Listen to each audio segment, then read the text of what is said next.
Thank you. All right. So you'll be creating some writing, and we're going to do a little bit of talk with you in the whole group where you're sitting right now.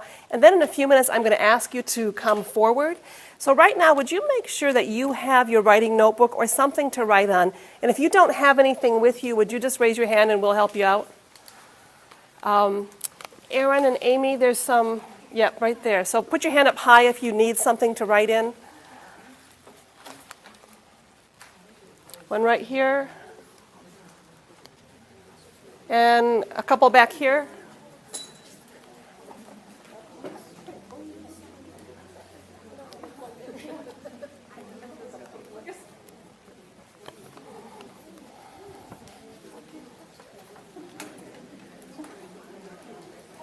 And I think we're good. Oh, there we go. All right.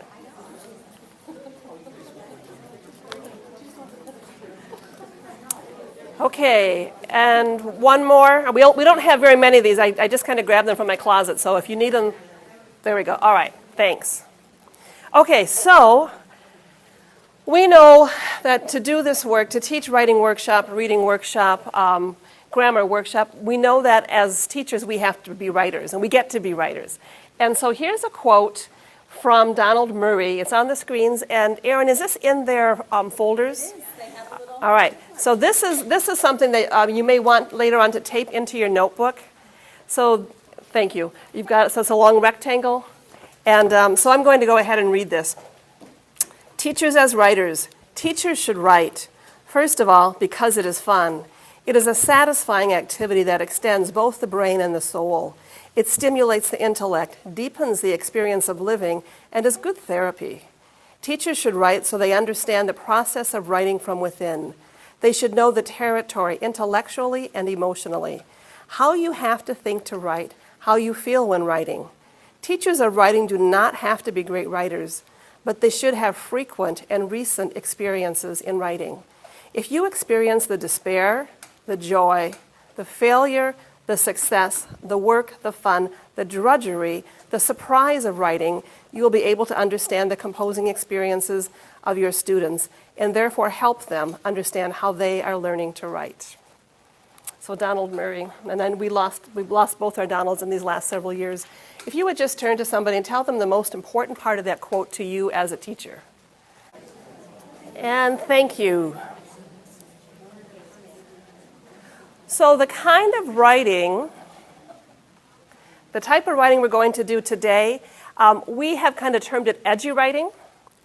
And I heard the term edgy writing from Heather Sellers, who is a professor at Hope and has written many memoirs and also books on writing. And Heather Sellers says, steer toward your layered material, move where the shame lurks. Now, I don't want to scare anybody. We're not going to make you write things that you don't want to share.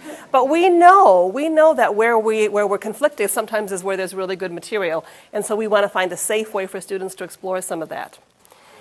And also in the Power of Grammar, if you have the Power of Grammar book, you might want to go ahead and open it to page 53. And if you don't have it, it's no problem. I'm going to just read a few excerpts aloud to you.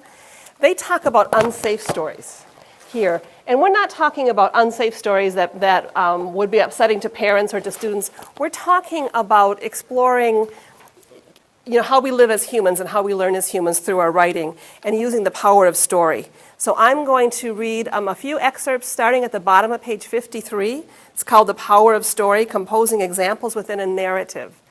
And the place that this could live within a mini lesson, probably 4th through 12th grade.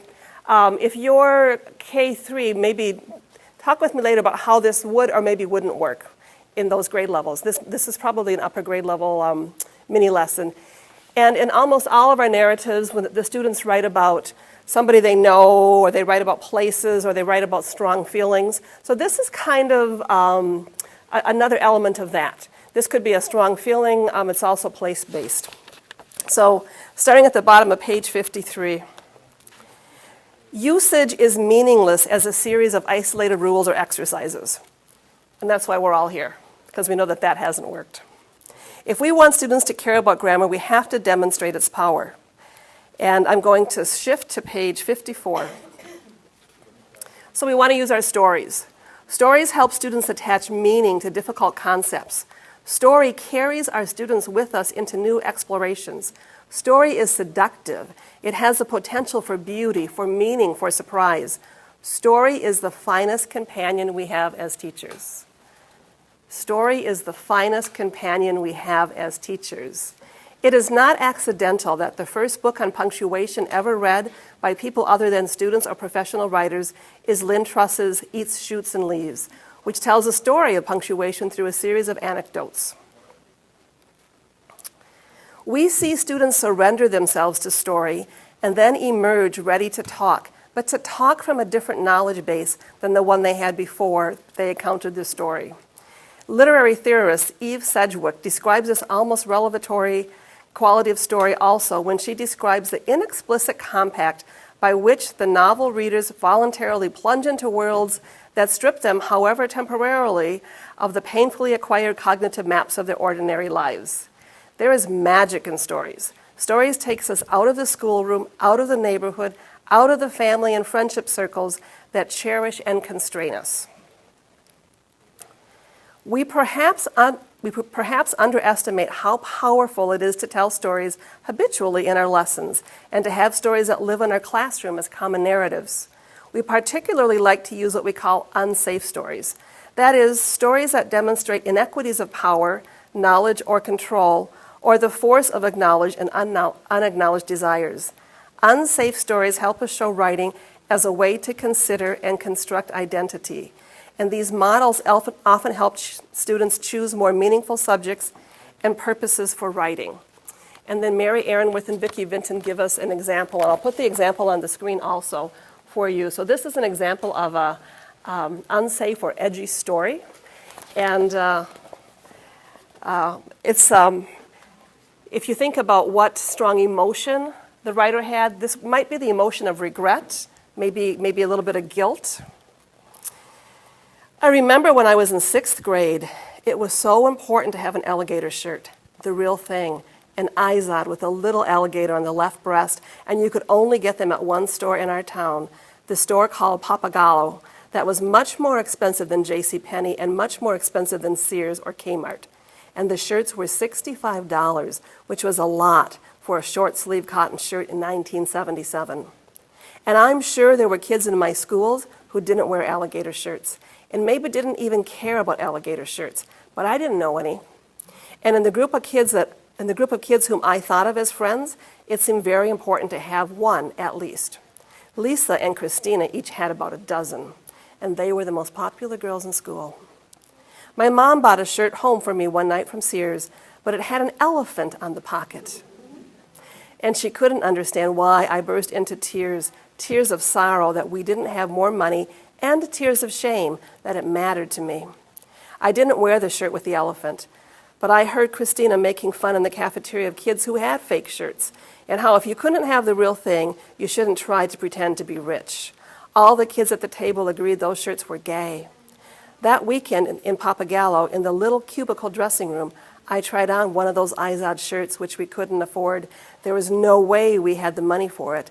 And I ripped off the alligator and the label and put them in my pocket. Then I took them home and sewed them on the shirt my mom had given me. And I sat next to Lisa at lunch the next day. So definitely an edgy story. And